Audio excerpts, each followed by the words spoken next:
모세의 두 번째 기도라는 제목으로 함께 하나님의 말씀을 나누도록 하겠습니다. 따라하시겠습니다. 모세의 두 번째 기도. 모세의 두 번째 기도. 출애굽기 88번째 시간입니다. 모세가 했던 첫 번째 기도를 기억하십니까? 네, 뭐 기억이 잘 안 나는 분도 있고 기억나는데 말을 어떻게 해야 될지도 모르는 분도 계시고 모세 자신이 하나님을 만나러 시내산에 올라간 사이에 그 40일이라는 시간 동안에 아론을 비롯하여 모든 이스라엘 백성이 하나님의 자녀로서의 백성으로서의 본분을 접어버리고 다시 이집트 애굽에서 살았던 자신의 풍속과 자신의 신앙과 자신의 노예됨을 끄집어냈던 사건, 그렇죠? 그것을 모세는 시내에서 보지 못했지만 하나님은 그것을 알고 계셨기에 진노하셨죠.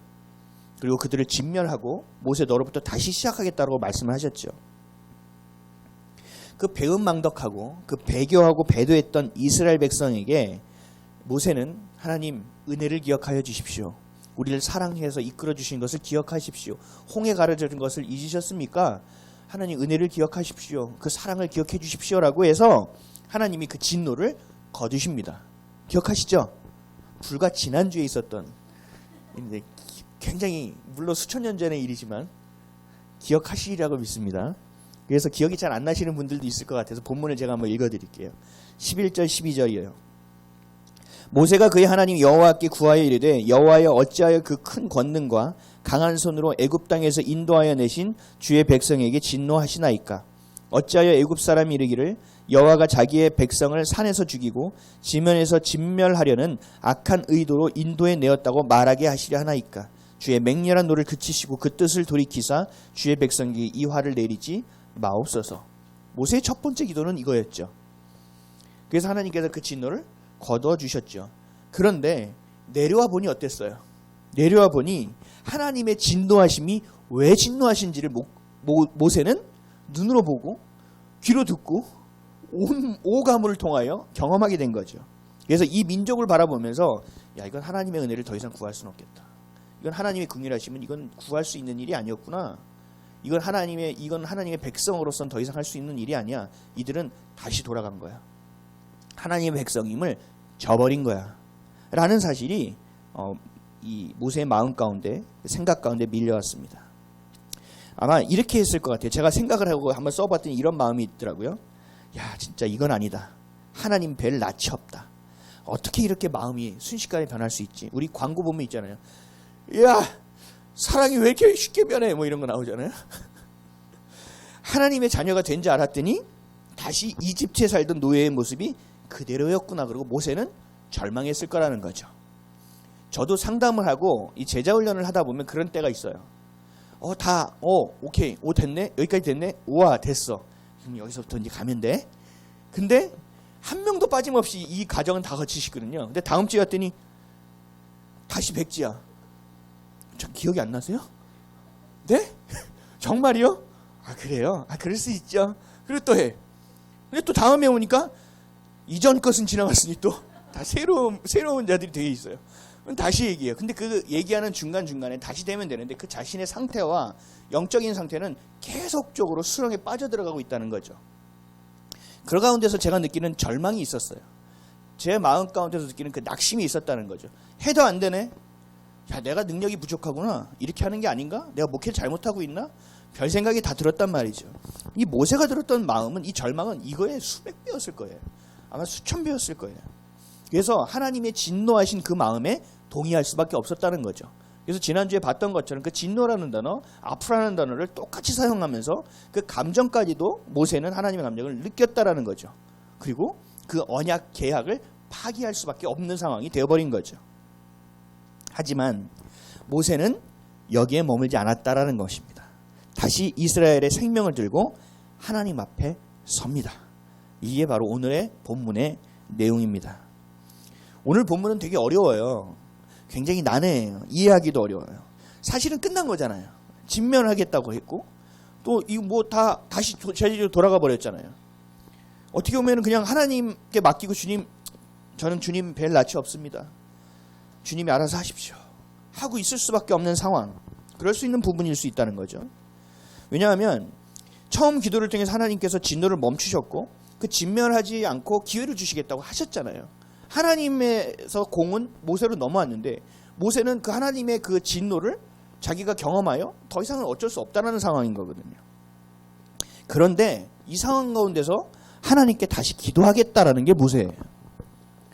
그럼 왜 두 번째 기도를 드린 거냐는 거죠. 왜? 하나님이 진노하심도 괜찮아. 내가 기회 다시 줄게. 그랬는데 모세는 왜 다시 기도를 하냐는 거예요. 이게 굉장히 난해한 부분이에요. 그래서 오늘 우리 이 난해한 말씀이지만 오늘 말씀을 통해서 우리에게도 우리 이웃에게도 모세와 같은 두 번째의 기도가 우리 안에 가득 채워지기를 주님의 이름으로 간절히 축원드립니다. 오늘 본문을 이해하기 위해서는 시대를 거슬러서 신약 시대로 한번 가봐야 돼요. 신약에서 예수님이 하신 말씀을 상고해 봐야 합니다. 예수님이 제자들과 마지막 만찬을 하잖아요. 그때 예수님이 하신 일이 있어요. 식사하기 전에 수건을 허리춤에 차시고 물을 떠오셔서 무릎을 꿇으시고 제자들에게 발을 내놓으라고 하십니다. 그리고 발을 닦아주시겠다고. 근데 이 고대 금동에서 발을 닦는 일은 하인이 하는 일이었어요. 가장 낮은 자가 하는 일이었어요. 우리 영화 보면은 가죽끈 같은 거로 신고 다닌단 말이죠. 근데 거기는 광야는 먼지가 많은 동네라고요. 그래서 늘 발이 더러워요. 그래서 실내로 들어올 때는 발을 닦아야만 하는 거예요. 닦아야만. 그럼 그거에서 물 항아리가 늘 그 문 앞에 있는 거예요. 거기서 닦고 들어가야 되니까 그것을 예수님이 하시겠다라는 거예요. 그랬더니 베드로가 발끈하죠. 요한복음 13장 8절에서 10절이에요. 베드로가 이르되 내 발을 절대로 씻지 못하시리이다. 예수께서 대답하시되 내가 너를 씻어주지 아니하면 내가 나와 상관이 없느니라. 시몬 베드로가 이르되 주여 내 발뿐 아니라 손과 머리도 씻어주옵소서. 예수께서 이르시되 이미 목욕한 자는 발밖에 씻을 필요가 없느니라. 온몸이 깨끗하니라. 너희가 깨끗하나 다는 아니니라 하시니. 아멘. 예수님은 너희 발을 씻어야 된다는 거죠. 그렇지 않으면 너희는 나와 상관이 없는 자라고 말씀하시는 거예요. 그랬더니 베드로가 그건 안 된다고 하다가 혼나니까 어떻게 해요? 좀 목욕도 시켜달라는 거죠. 베드로의 성품이에요. 여러분 영적인 것은 이런 욕심이 있어야 될 줄 믿습니다. 아멘이십니까? 영적인 것 주님께 자꾸 구하셔야 돼요. 그 사랑은 더 구하셔야 돼요. 영적인 것에 대해 하나님이 이놈 새끼 이렇게 말씀 안 하신다는 거죠. 그랬더니 예수님이 이렇게 말씀하셨죠. 10절 제가 다시 한번 읽어볼게요. 예수께서 이르시되 이미 목욕한 자는 발밖에 씻을 필요가 없느니라. 온몸이 깨끗하니라. 너희가 깨끗하나 다는 아니니라 하시니. 이게 무슨 말씀이냐면요. 이미 회개한 자, 이미 하나님께 속한 자, 이미 하나님의 백성이고 하나님의 자녀가 된 자는 목욕한 자로 표현하고 있는 거예요. 목욕한 자. 그러면 자신이 지은 그런 자범죄와 허물들은 그 발에 닿아 있는 먼지와 같이 그냥 씻으면 된다는 거죠. 발을. 여러분 성막을 기억해 보실까요? 성막 우리 다 기억나죠? 성막은 어떻게 했어요? 아무나 들어올 수 있나요? 죄가 있다고? 아니요. 이스라엘 백성이어야만 돼요. 그렇죠? 그리고 그냥 들어오나요? 가축을 데리고 들어와서 그 번제단 안에서 하나님이 내려주신 불로 인하여 그 죄가 씻김 받아야죠. 거기서 끝나나요? 아니죠. 물두멍에서 씻김 받아야 되죠. 그러면 그 씻김 받는 이유는 뭐예요? 성소에 들어가기 위함이죠. 그 성소는 누가 들어갈 수 있어요? 왕 같은 제사장만 들어갈 수 있죠. 우리가 다 누구예요? 왕 같은 제사장이죠. 그렇죠? 그래서 우리들은 발을 씻는 거예요. 우리는 목욕할 필요가 없는 거예요. 목욕이 되어졌다라는 거죠. 예수님 말씀하신 게 바로 이거예요. 하나님의 나라, 하나님의 자녀 안에 그 백성으로서 거하는 자는 이미 목욕한 자라는 거죠. 그래서 더러워진 발만 씻으면 된다. 자신이 죄인임을 인정하고 십자가의 은혜로 다시 살게 된 자는 발을 씻으면 된다는 거예요. 발만. 하지만 그렇지 않은 사람은 어떻게 해야 될까요? 그렇지 않은 사람. 이게 지금 이스라엘 백성의 모습이라는 거예요. 이스라엘 백성이 언약은 깨진 거예요. 시내에서 주신 언약은 뭐예요? 너희가 이 언약을 따르면 내가 너희 하나님이 될 것이고 너희는 나의 백성이 될 것이잖아요. 깨졌다니까요. 그러면 이것은 들어올 수 없는 거예요. 이들은 발만 씻어야 되나요? 아니요. 이들은 발만 씻어도 될 자가 아니라는 얘기예요. 다시 시작해야 되는 거예요. 발만 씻을 수 있는 수준이 아니에요. 이들이 늘 얘기하죠. 아브라함의 하나님, 이삭의 하나님, 야곱의 하나님이라고 고백했던 그들이 아니라는 거예요. 이집트에서 노예 생활을 했던 그저 그런 노예였던 히브리 민족 안으로 다시 돌아간 거예요. 이들은. 이게 무슨 사건이에요? 금송아지 사건이라는 거죠.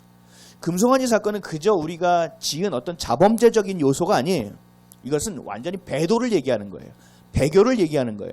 하나님 앞에서 완전히 돌아서는 거예요. 내 중심이 그냥 다 갈아 엎어진 거예요.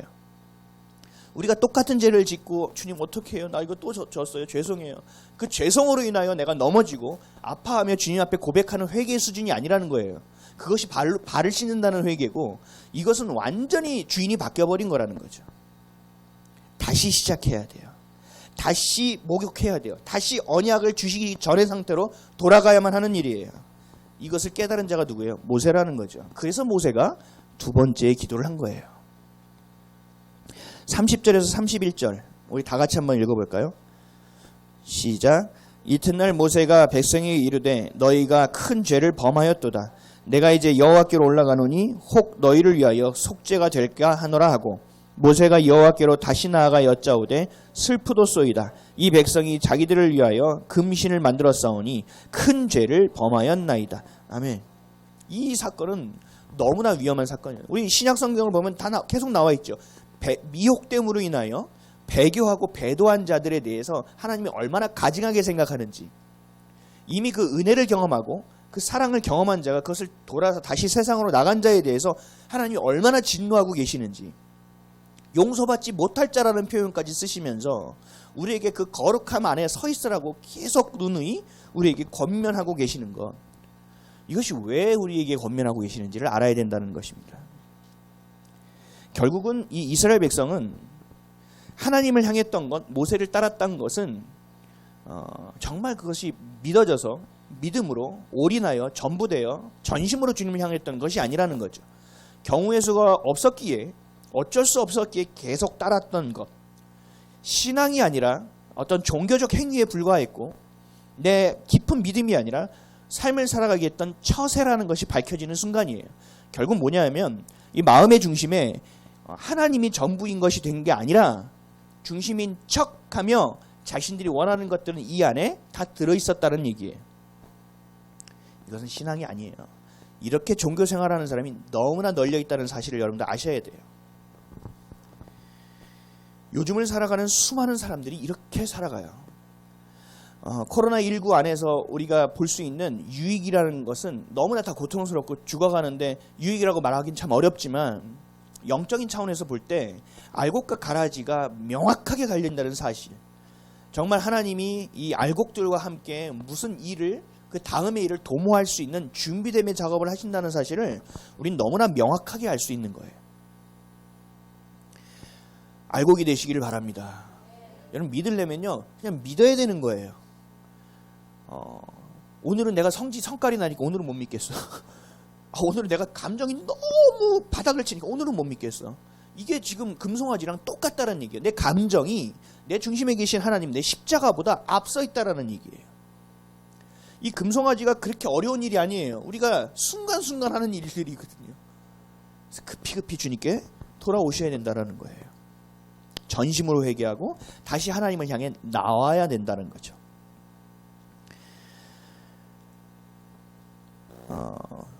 우리가 이 안에 나도 모르는 어떤 금송아지들을 가지고 있는 사람들이 있어요. 그것이 발견되어지거든요. 내가 주님 앞에 기도하고 내가 깨어있으면 주님이 가르쳐 주시거든요. 그래서 내가 알지 못하던 단어들을 떠올리실 때가 있어요. 그러면 제가 얘기하죠. 하나님이 저를 위해서 예를 들어서 너 성질에 대해서 얘기했다. 하나님 제가 얼마나 좋아졌는지 아세요? 주님 이런 거 가지고 성질 얘기해 하나님 정말 난센스죠. 그건 하나님이 다루실 부분이고요. 저는 주님을 사랑한다니까요. 이게 뭐죠? 이게 뭐예요? 그래서 하나님은 그렇게 하는 자에게 계속 가르쳐 주시는 거예요. 아니라 내가 그것을 다루기를 원한다. 너의 성질머리를 내가 다루기를 원한다. 너의 성깔을 내가 다루기를 원한다. 너의 그 분노를 내가 다루기를 원한다. 너의 불안과 두려움을 내가 다뤘으면 좋겠다. 그래야 돼. 그래야 네가 한 걸음 더 나아갈 수 있어. 그래야 네 안에 하나님의 나라가 도래하는 거야. 그래야 네가 기름 부은 자가 될 수 있단 말이지. 내가 너를 사랑하는 입장에서 그냥 두고 볼 수는 없단다. 좀 뒤집혀도 따라와. 그래야 돼. 이게 다듬어지는 과정이야. 이게 네가 사는 과정이야. 내가 널 살리는 과정이야. 라고 우리에게 끊임없이 이야기하신다는 거죠. 하지만 하나님을 거역하고 떠난 행위, 하나님을 기만하고 우습게 여기며 세상을 향해 살아가는 것은 모세와 같이 기도하며 다시 처음으로 돌아가 다시 주님을 향하여 모든 것이 뒤집어지는 회개가 없이는 불가능합니다. 주님 앞에 나오는 것은. 삶의 어떤 부분이 금송아지로 우리에게 변해 있기 때문에 그래요. 그것을 찾아야 되는 거예요. 하나님 찾게 해주세요. 오늘 32절에서 35절 한번 읽어볼까요? 시작. 그러나 이제 그들의 죄를 사하시옵소서. 그렇지 아니하시면 원하건대 주께서 기록하신 책에서 내 이름을 지워버려 주옵소서. 여호와께서 모세에게 이르시되 누구든지 내게 범죄하면 내가 내 책에서 그를 지워버리리라. 이제 가서 내가 네게 말한 곳으로 백성을 인도하라. 내 사자가 내 앞서가리라. 그러나 내가 보응할 날에는 그들의 죄를 보응하리라. 여호와께서 백성을 치시니 이는 그들이 아론이 만든 바 그 송아지를 만들었음이더라. 어떤 동물을 잡아서 죄를 전가하여 죄를 사함받을 수 있는 수준이 아니라는 사실, 그렇게 해서 다시 목욕하는 것처럼 다시 주님의 백성으로 돌아갈 수 없다라는 것을 모세는 안 거예요. 그래서 모세는 죄를 사해달라고 자신의 생명까지 걸고 민족을 위하여 기도하고 있는 거예요. 근데 많은 사람들이 이렇게 생각해요. 하나님이 모두 진멸하고 모세를 통해서 다시 시작하겠다 하셨잖아요. 그러니까 이런 생각을 할 수 있죠. 다 진멸해? 근데 나는 놔둔다는 거네. 그래? 그러면 좀 거래를 한번 해볼까? 내 생명을 걸고 하나님 이들을 살려달라고 하면 하나님은 다른 방법이 없으니 들을 수밖에 없는 거 아니야? 그러니까 모세의 두 번째 기도를 거래, 어떤 조건적인 기도라고 생각하는 사람들이 많이 있다는 것이죠. 그러나 모세는요, 이 자신의 생명으로도 전체가 구원받지 못한다는 사실을 알고 있었습니다. 왜요? 모세도 죄인이죠. 모세도 자신의 생명으로 이들을 구원할 수 없다는 것을 안 거예요. 그래서 우리 이 땅에 누가 오신 거예요? 예수님께서 오신 거죠. 그것도 성령으로 잉태하여 오신 거죠. 죄가 없는 자의 모습으로 오셔서 우리의 영원한 희생제물이 되어주신 거잖아요. 우리 33절 한번 다시 읽어볼까요? 33절 시작. 여호와께서 모세에게 이르시되 누구든지 내게 범죄하면, 네, 하나님의 거절하심으로 모세도 알았다라는 거예요. 알았을 거라는 거죠. 역시 구원은 하나님께 있는 거구나. 하나님 것이구나. 그럼에도 모세가 간청하고 간구하는 이유는 뭘까? 거래? 아니에요. 백성을 사랑하는 마음이라는 거죠. 이들을 이끌고 10가지 재앙 가운데, 그리고 홍해를 걷는 것 가운데 그 구원의 기쁨, 그 하나님과 함께 했던 그 백성이 백성됨을 경험했던 그 첫 기쁨, 첫사랑, 이것을 모세는 잊지 못했을 것이다. 그 남자들 가운데 이런 얘기가 있어요. 남자들끼리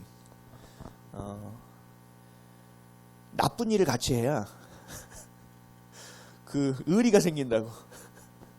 나쁜 일을 같이 해봐야 된다는 거. 근데 제가 이걸 군대 가서 무슨 뜻인지 알았어요. 그러나 그게 너무나 세상적인 것이라는 것도 알았죠. 그런 뜻이 아니에요. 어떤 고생이든 어떤 어려움이든 함께 경험해 봐야 이것이 진국처럼 온전히 연결되어서 서로가 서로의 마음을 알 수 있고 서로가 서로를 챙길 수 있는 어떤 전우애가 생긴다는 얘기죠. 결혼을 하신 분들, 수십 년 된 분들을 이렇게 얘기해 보면 아직도 뭐 사랑하세요 막 이렇게 마이크를 내보면 이렇게 얘기하죠. 사랑 무슨 그럼 뭐라고 얘기해요?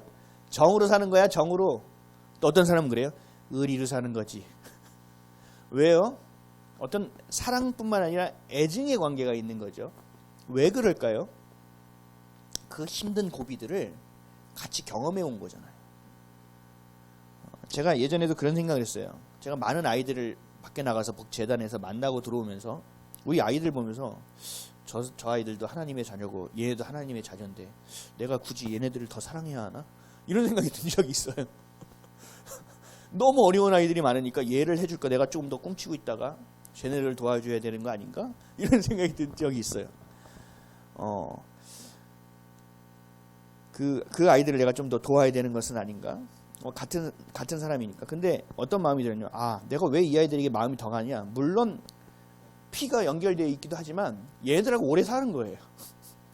얘가 아플 때 같이 아팠고 얘가 힘들 때 같이 힘들었고 이사 갈 때 같이 이사 갔고 어떤 역사의 안에서 함께 공유했던 것들이 굉장히 많이 있다라는 거죠. 아, 이게 가족이구나. 이렇게 연결되는 것이구나. 그래서 내가 신체적으로 낳지 않고 내가 마음으로 낳은 아이도 가족이 될 수 있는 이유구나. 그런 걸 깨달았다는 거죠. 우리 교회 공동체가 왜 이렇게 지체로서 끈적끈적하게 하나로 묶일 수 있는가. 나의 생명을 하루에 24시간의 생명을 내어서 5분이든 10분이든 다른 성도를 위하여 내가 내 생명을 들여서 기도할 수 있는 이유는 어디 있느냐. 여기에 있다라는 거예요. 이것이 계속될수록 이것이 가족이구나. 이것이 공동체구나. 이게 초대교회에서 일어난 역사예요. 오늘 우리가 예를 들어서 밥을 먹잖아요. 누가 안 나왔어요. 근데 이 밥을 먹는 것도 교회에서 사는 게 아니에요. 다 가져오는 거예요. 일주일 동안 제일 좋은 것들을 안 먹고 놔뒀다가 가져오는 거예요. 그래서 공동체 안에서 펴놓고 먹는 거죠. 근데 안 왔어요. 그럼 어떻게 하죠? 그 사람의 분을 n분의 1로 뜯어놓고 끊어놓고 예배를 마치고 그 집에 찾아가서 신방하고 먹인다는 거죠. 끈적끈적한 거예요. 가족이에요. 그래서 사실 먹는 것은 굉장히 중요한 겁니다. 성경을 보면 예수님이 사역하실 때 대부분 식사하셨어요. 대부분 드셨어요. 그것도 걔네들은 어떻게 먹죠? 앉아서 먹나요? 이러고 로마 시대처럼 약간 반쯤 누워서 먹거든요. 2시간씩 먹고 그래요. 그 안에서 생겨난 것이 있구나. 모세가 그런 마음이 있는 거예요. 아, 우리 백성, 나의 백성, 하나님의 백성, 우리라는 개념이 있는 거죠. 사도 바울도 모세와 같은 기도를 한 적이 있어요. 로마서 9장 3절을 보면 이렇게 얘기해요. 나의 형제 곧 고륙의 친척을 위하여 내 자신이 저주를 받아 그리스도에게서 끊어질지라도 원하는 바로다. 아멘. 이게 모세의 기도와 똑같은 거예요. 내가 차라리 저주받고 내가 구원을 못 받아도 이들을 좀 구원시켜달라는 거거든요. 백성을 향한 마음이죠. 여러분들 이 사도 바울이 기도하는 걸 보면 이것이 여러분 하나님과 조건을 가지고 딜하는 걸로 보이시나요? 아니죠. 모세와 똑같은 거예요. 하나님은 모세의 기도를 진심으로 받으셨을 거예요. 하지만 죄는 그렇게 해결될 수 있는 것이 아닙니다. 모세 또한 이스라엘 백성과 같이 구원받아야 될 대상이지 구원을 할 수 있는 자는 아니라는 것입니다. 오직 구원은 누구에게 있습니까? 예수 그리스도에게 있습니다. 그래서 하나님은 분명히 말씀하신 거죠. 우리 33절 다시 한번 읽을까요? 시작. 여호와께서 모세에게 이르시되 누구든지 내게 범죄하면 내가 내 책에서 그를 지워버리라. 방법이 없는 거죠. 사랑하는 성도 여러분, 여러분 주변에 예수님을 알지 못하는 가족이 있습니까? 이웃이 있습니까? 그러면 그들을 향하여 어떻게 기도하고 있습니까? 제가 이번 주에 기도할 때 하나님 저에게 주신 마음이 있었어요. 정말 마음 가운데 이렇게 생생하게 들렸어요. 사랑하는 자녀를 출산할 때의 그 고통과 그 수고를 네가 아냐? 제가 그랬죠. 저 어떻게 알아? 남자이기에 잘 알 수는 없겠지만 너 보지 않았느냐? 네가 네 자녀들을 위해서 그런 수고를 하고 있느냐? 네가 나의 자녀들을 위하여 그런 수고를 하고 있느냐라고 저에게 되물으시더라고요. 그래서 마음이 답답했어요. 그럼에도 고백했죠. 맞다고. 그래서 제가 이번 주는 여러분들을 위해서 기도를 굉장히 많이 했습니다. 때가 될 때마다 기도했습니다. 왜냐하면 주님이 그렇게 저에게 기도를 요구하시고 저에게 요청하셨기 때문에. 제가 생각했을 때 출산의 수고는 그냥 몇 시간 가서 이렇게 낳고 그리고 우리 또 생명을 걸고 낳고 또 출산하고 그런 것만 수고로 생각했는데 제가 잠잠히 묵상해 보니까 그게 아닌 거예요. 10달 동안 뱃속에 그 생명을 품고 사는 거죠. 이거 그 체험하는 거 여러분 보셨어요? 인터넷에서 유튜브에서 남자들이 젊은 애들이 이 배에다가 이렇게 달고 하니까요 허리가 아파서 못 살겠다는 거예요. 젊은 애들도. 근데 여성들은 이 아이들을 10달 동안 뱃속에 품는 그 수고를 했다라는 거죠. 그리고 10달을 품고 있으면서 먹는 것, 자는 것, 사는 것 자체에서 너무 많은 제약을 받는 거죠. 엎드려 자고 싶은데 엎드려 잘 수 있나요? 못 자는 거예요. 너무나 힘든 거죠. 그 수고를 했다라는 거죠. 거기서 끝나나요? 아니요. 마지막에 해산의 수고까지 했다는 거죠. 해산의 수고. 그래서 제가 이렇게 하나님께 고백했어요. 하나님, 제가 이렇게 묵상해 보니 제가 수고를 그 정도로는 하진 않은 것 같습니다. 그래서 하나님의 자녀, 당신의 자녀, 그 성도들을 품고 더 기도하겠습니다. 제가 그렇게 고백을 했어요. 그래서 한 주 동안 여러분들에서 해산의 수고를 제가 계속 하고 있어요. 우리 주변, 여러분들의 가족, 예수님을 알지 못하는 사람을 위해서도 우리는 기도해야 합니다. 모세와 같이, 바울과 같이 깨어서 기도해야 합니다. 우리에게는 구원자 되시고 우리의 중보 되시는 예수 그리스도가 있지 않습니까? 그 권세와 능력을 사용할 수 있지 않습니까? 그것이 우리가 그러한 통로가 될 수 있지 않습니까? 우리에게는 소망이 있다라는 거죠. 모세가 기도할 때보다 우리에게는 더 온전한 소망이 있다라는 거죠. 기도할 수 있다라는 거예요. 내가 그들을 위해서 대신 회개할 수 있는가? 내가 그들을 위해서 대신 회개하고 있는가? 내가 그들을 위해서 대신 그 기도의 수고, 해산의 수고를 함께 경주해 나가고 있는가? 다시 한번 돌아볼 수 있었으면 좋겠다. 그래서 그 모세와 같은 기도, 바울과 같은 기도, 그 해산의 수고 같은 기도가 우리 안에 회복됨을 통해서 생명이 흐르는 것을 경험할 수 있었으면 참 좋겠다.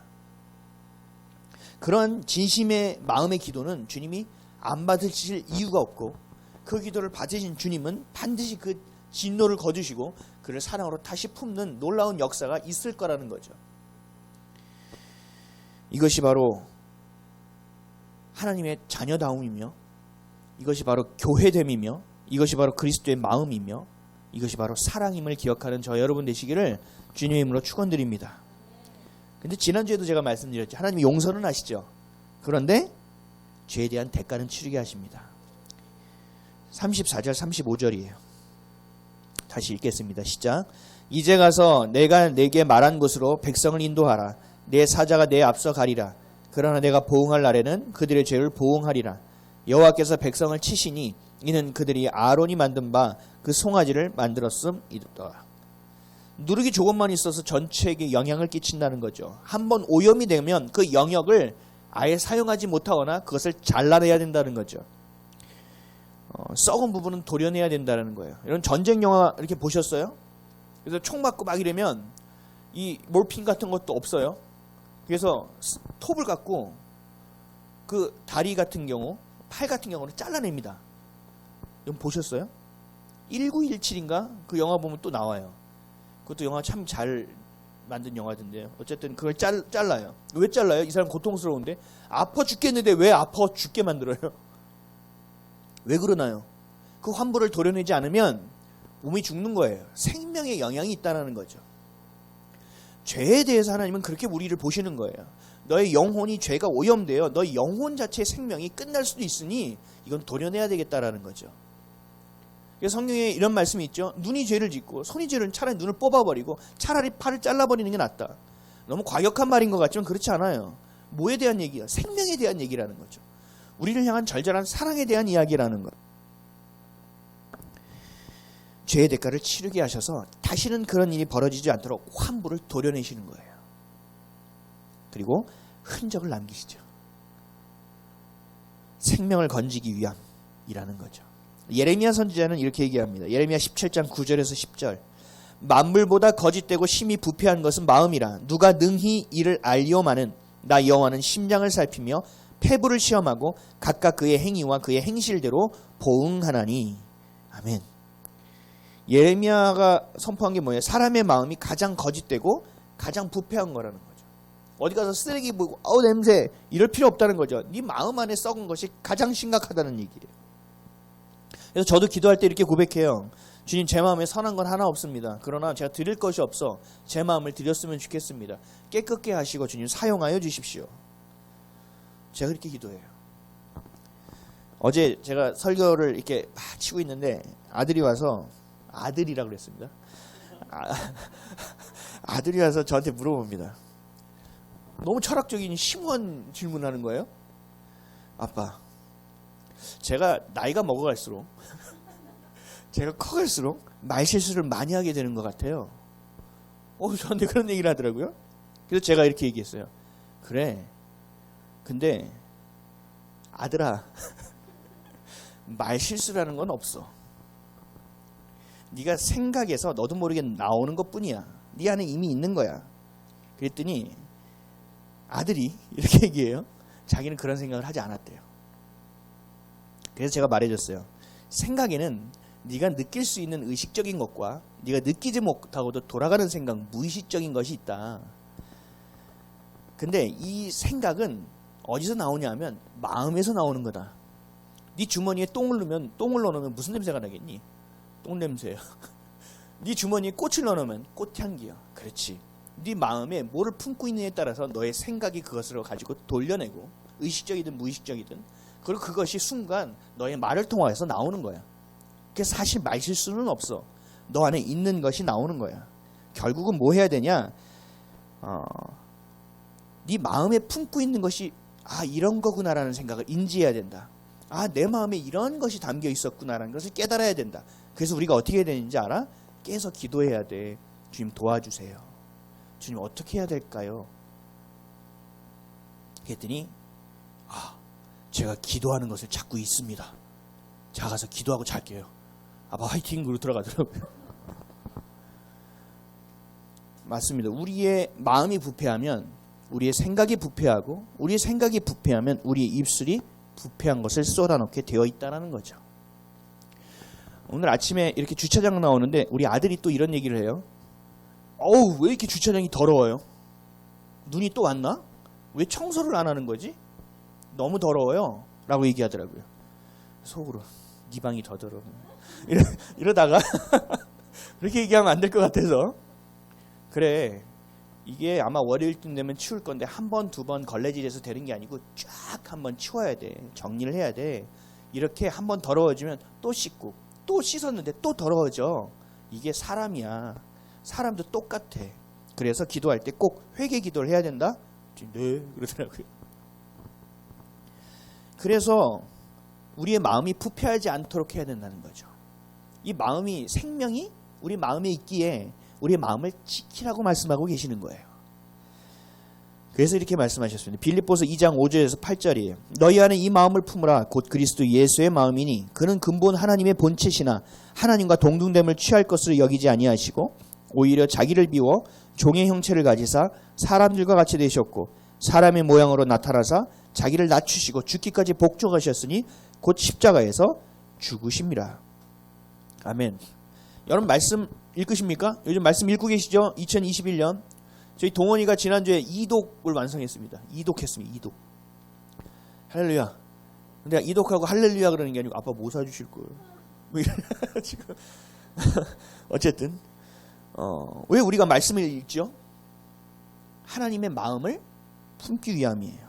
왜 여러분들 십자가를 묵상하죠? 그리스도의 마음을 품기 위함이에요. 말씀을 읽고 기도하는 것은 세상의 것이 우리 안에 채워지지 않게 하는 거예요. 우리가 시도 때도 없이 기도하고 주님 앞에 회개하고 물두멍 가서 계속 씻는 이유는 세상의 것으로 말미암아 우리가 죄에 오염되어 세상으로 흘러내려가는 것을 방지하기 위함이에요. 내 안에 있는 것이 세상에 살고 세상의 것을 보고 세상 사람들과 살기 때문에 세상의 것을 자꾸 봐서 그것이 나도 모르게 축적되어지고 쌓여가는 거죠. 그래서 이걸 어떻게 해야 돼요? 다시 버려야 되는 거죠. 더 이상 부패하지 않도록 그 누룩을 버리는 작업을 해야 돼요. 이것이 기도는 거죠. 그리고 이것을 비어온 것에 뭘 채워야 돼요? 주님의 마음으로 채워야 되죠. 그 존재하심으로 채워야 되고 그 말씀으로 채워내야 되는 거죠. 오직 그리스도가 우리의 삶의 전부가 되도록 하기 원하기 때문에 그렇게 한다는 거죠. 이것이 우리는 뭐라고 얘기해요? 영성이라고 얘기하는 거예요. 이것이 영성이에요. 그리스도의 마음을 품어야 됩니다. 그러기 위해서는 십자가에서 죽어야 합니다. 근데 다들 죽는 것을 무서워하고 어려워한다는 거죠. 그래서 제가 늘 얘기해요. 일단 한번 죽어봐. 일단 한번 죽어야 돼. 십자가 앞에서 죽어야 돼. 많은 사람들이 얘기하죠. 죄사함에 대해서 할렐루야. 그러면 그 죄를 회개하는 과정이 있어야죠. 우리의 부활의 첫 열매가 예수 그리스도가 되어주셔서 우리도 부활할 수 있다고, 영원한 생명을 얻을 수 있다고, 할렐루야. 근데 안 죽잖아요. 경험할 수 없다니까요. 왜 우리의 한국 교회가, 한국 기독교가, 그리스도인들이 왜 이렇게 연약해졌냐? 그것의 경험이 없어요. 우리 부모 세대는 있었거든요. 보릿고개라는 것이 있어서. 그리고 애들은 주렁주렁 달려있으니 이걸 어떻게 먹여 살리는 거냐는 거죠. 그리고 남편이 믿을 만한 존재였나요?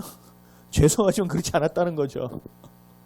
성실히 일했지만 자기 마음대로 제멋대로 자기 안에서 나름대로의 성실함이지 그게 아니었다는 얘기죠. 그래서 어떻게 했어요? 기도할 수밖에 없었다니까요. 주여 저를 살려주십시오. 우리 애들 좀 살려주세요. 우리 좀 어떻게 좀 해주세요. 하나님 앞에 내어드렸다고요. 주님 내 생명을 통해서라도 좀 어떻게 좀 해달라는 그런 절기와 같은 기도가 있었다라는 거죠. 그래서 철야를 하고 새벽을 기도하고 또 무은 기도하고 사경에 있으면 가고 부흥에 있으면 가고 그냥 교회에서 산 거예요 그냥. 그렇죠? 이게 뭐예요? 내가 죽은 거라니까요. 내가 죽은 거. 물론 시대와 상황과 배경이 많이 바뀌어서 이것만이 옳다고 얘기할 수는 없겠지만 중요한 것은 우리가 주님 앞에서 살아남을 경험하지 못한다면 절대로 우리의 신앙은 이 땅에서 하나님이 인정하시는 신앙이 될 수 없다라는 얘기입니다. 오늘도 엘리베이터 타고 오면서 제가 이렇게 얘기했어요. 야, 여기 위에 월드 사우나 굉장히 유명한 사우나 지금 12월 1일부터 문 닫고 있어요. 12월 1일부터. 야, 정말 우리가 일상이라는 것이 얼마나 감사할 것인가 라는 차원에서 머무는 게 그걸 넘어서 이러한 때가 오기도 하는구나. 저희가 어제 아침에 가스가 안 나오는 거예요. 그리고 밤에는 불이 계속 꺼져요. 그래서 켜놓으면 또 꺼지고 켜놓으면 또 꺼지고. 야, 이 집도 오래돼서 이 주위에는 못 버티나 보다. 이런 여러 가지 생각들을 했어요. 중요한 건 그때는 우리는 모르지만 그 모든 것이 끊기고 우리가 살아갈 수 없는 때가 온다는 얘기예요. 그날이 어떻게 온다고요? 도적같이 온다고요. 야, 오늘 제가 엘리베이터 타고 교회 올라오면서 그 생각을 하는 거예요. 준비하지 않으면 안 돼. 이거 준비해야 돼. 이게 준비해야 될 시즌이야.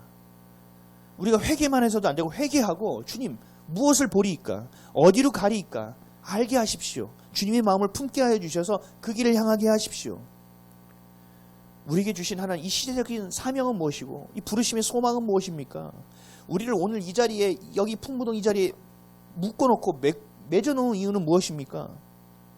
오늘 나에게 이런 환난과 어려움과 이 질병과 고통 가운데 하나님 오픈되어 있는 이유는 무엇입니까? 내가 어찌하여야 합니까? 이것이 해결되는 것이 아니라 내 안에서 정체성 하나님 자녀와 백성으로서 명확해야 된다는 얘기예요. 명확해야 돼요. 그래야 그 순간의 선택들이 온전해질 수 있고 내 안의 생각과 내 마음이 주의 것으로 돌아간다고요. 그렇지 않으면 순간입니다. 넘어지는 것은 순간이에요. 날아가는 것은 순간이에요. 죽는 것은 순간이에요. 없어지는 것은 순간이라고요. 철저히 회개의 자리에서 고통스러운 회개가 있어야 되고 그 수치스러움을 꺼내놓는 회개가 있어야 되고 존재의 가벼움을 붙들고 하나님께 나오는 회개가 있어야 된다는 거예요. 그런 회개도 없이 어떻게 다시 살아남을 경험할 수 있다는 거예요. 사람들은 얘기해요. 이전 것은 지나갔으니 새 것이 되었다. 할렐루야. 그냥 되는 걸로 생각해요. 아니요. 이게 얼마나 어려운 일인지 아세요? 주님 앞에 철저하게 무릎 꿇고 주님이 전부됨을 고백하고 내 안에 절절하게 전심으로 주님께 고백되어질까지 무릎으로 버텨내는 시간이 필요한 거예요. 그 회개 없이는 절대로 새 것이 될 수 없어요. 제가 늘 얘기하죠. 한국교회가 왜 이렇게 폭망했는가? 예수를 그리스도로 믿으면 시인하면 구원을 받으리라. 여기에 올인이 돼가지고요. 행위가 사라졌다고요. 생활에서의 그 신앙생활이 사라졌다니까요. 그래서 제가 늘 얘기해요. 주여 주여 하는 자마다 구원받는 것이 아니라는 거예요. 하나님의 백성이 되는 것이 아니라는 거예요. 그 뜻대로 행하는 자라야만. 왜요? 왜 행위가 돼야 돼요? 사랑하면 사랑의 행위가 따르고 믿음하면 순종의 행위가 따르든 항상 그 행위가 있어야지 열매가 나오는 거예요. 그것이 먼저가 돼서는 안 되지만 여러분 성당 다니는 사람들이 얼마나 봉사 많이 하는지 아세요? 들어가면 무조건 봉사부터 시작해요. 왠지 알아요? 그런 선행을 하지 않으면 구원이 없거든요. 거기는. 그게 행위가 우선이 되잖아요. 그거 아니라는 거잖아요. 그렇다고 그것을 버려서는 안 되는 거예요. 주님이 주신 마음과 그 사랑이 있고 그 주님이 주신 그 회개와 그 새로움이 있다면 우리는 그들을 향해 갈 수밖에 없거든요. 가게 되어지거든요. 근데 왜 이 좋은 것을 자꾸 매도하고 폄하해요? 이것을 자꾸 끌어내냐는 거죠. 그러니까 열매가 없는 거거든요. 열매를 기껏 생각해봐야 어떤 건물적인 차원에서 머무르는 거죠. 그래서 건물을 자꾸 경쟁하듯 지어낸 거예요. 그런 사람은 사실 하나님의 자녀라고 볼 수 없습니다. 여러분 상식적으로 생각해 보세요. 여러분 깨끗하지 않은 그릇에 음식을 담을 수 있어요? 아이 뭐 어때? 그렇게 살아요? 그럼 똥 묻었다고 생각해 보자고요. 뭐 어때가 돼요? 이게 내 기준이거든요. 요 정도는 괜찮고 이거는 안 돼. 이건 내 기준이란 말이에요. 주님 뭐예요? 깨끗하라는 거거든요. 그렇죠? 깨끗한 거에 음식을 놓는 거예요. 여러분 깨진 그릇에 물을 붓습니까? 오늘 너무 귀한 분이 오셨어. 제가 드릴 거 놓고 주스 드릴게요. 깨진 컵에다가 줄줄줄줄 흘리는데 가가지고 한 잔 드세요. 미천하지만 맛있게 드세요. 줄줄줄줄 부담 갖지 마시고 닦으면서 드세요. 뭐 이러면서 휴지 전달하나요? 아니죠. 더러운 그릇은 사용할 수 없습니다. 깨진 그릇은 사용하지 않습니다. 이것이 하나님이 우리에게 주신 마음이에요. 절대 그것은 사용하지 않겠다라는 얘기예요. 모세의 두 번째 기도와 같이 목숨 걸고 회개하여 다시 시작하라는 거예요. 여러분들 부모와 여러분들의 가정 안에서 변하지 않는 자들 낙심하지 말고 끝까지 영적으로 끝까지 붙들어서 하나님이 뒤집어서 돌려놓게 하라고요. 내가 하는 거 아니라니까요. 절대 못한다니까요. 어떤 사람은 기도하는데 1년 만에 푸르륵 하고 돌아가가지고 막 목사가 되는 사람도 있지만 30년 40년을 기도해도 돌아오지 않는 사람도 있어요. 이건 어디에 있어요? 하나님의 때에 두셔야 된다는 거죠. 믿음이라는 거 뭐예요? 믿을 수 없는 가운데서 믿는 거죠. 믿음이라는 뭐예요? 내가 시작만 맡기는 건가요? 열매까지도 맡기는 게 믿음이잖아요. 그렇죠? 그런 사람들에게 하나님의 자녀된 그런 믿음을 갖는 자들은요, 반드시 하나님이 사용하시는 거예요. 여러분들의 시간이 계속 가고 내가 뭐 아무것도 안 하는 것 같고 뭐가 어려운 것 같고 그래서 마음 흔들리지 마세요. 그럴수록 주님께 앞에 가서 구하세요. 주님 제가 어떻게 해야 되겠습니까? 주님 나를 사용하십시오. 주님 더럽습니까? 깨끗게 하십시오. 하나님 깨졌습니까? 하나님 보완해 주세요. 다시 비워주세요. 내가 그 아픔 내가 느껴도 괜찮으니까 하나님 해주세요. 도와주세요.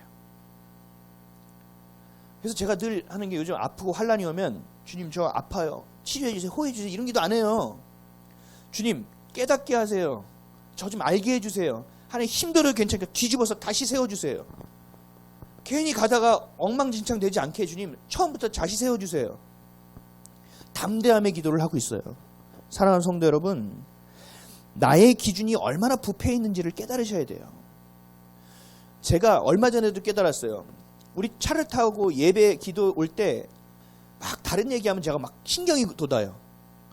예배 가는데 딴 얘기하지 마. 기도해.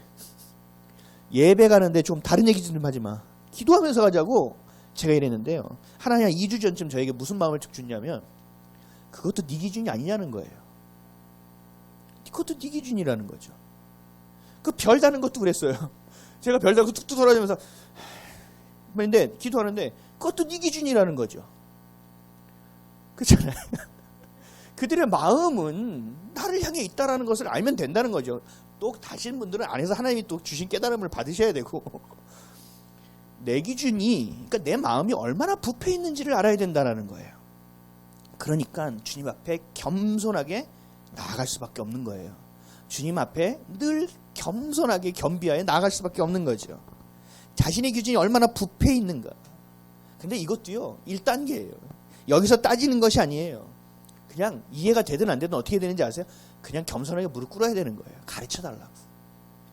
회개할 거 있으면 가르쳐 주십시오. 제가 회개하겠습니다. 주님 기도할 것이 있으면 가르쳐 주십시오. 기도하겠습니다. 주님 힘든 여정입니까? 열어주시면 제가 가겠나이다. 주님이 함께 하시지 않습니까? 내가 하는 거 아니고 주님이 하시는 거니까 제가 한번 믿고 가볼랍니다. 주님. 이게 우리의 기도가 되어져야 됩니다. 그래서 하나님 앞에 나와서 무릎으로 회개하고 기도로 간구하고 모세처럼 바울처럼 나만이 아닌 가족과 이웃을 향하여 겸비되어지는 그러한 기도가 우리 안에서 터져나오는 기도의 자리에서 포효하여 세상 가운데서도 포효할 수 있는 승리하는 하나님의 자녀들이 되시기를 주님의 이름으로 간절히 축원드립니다. 아멘. 기도하겠습니다.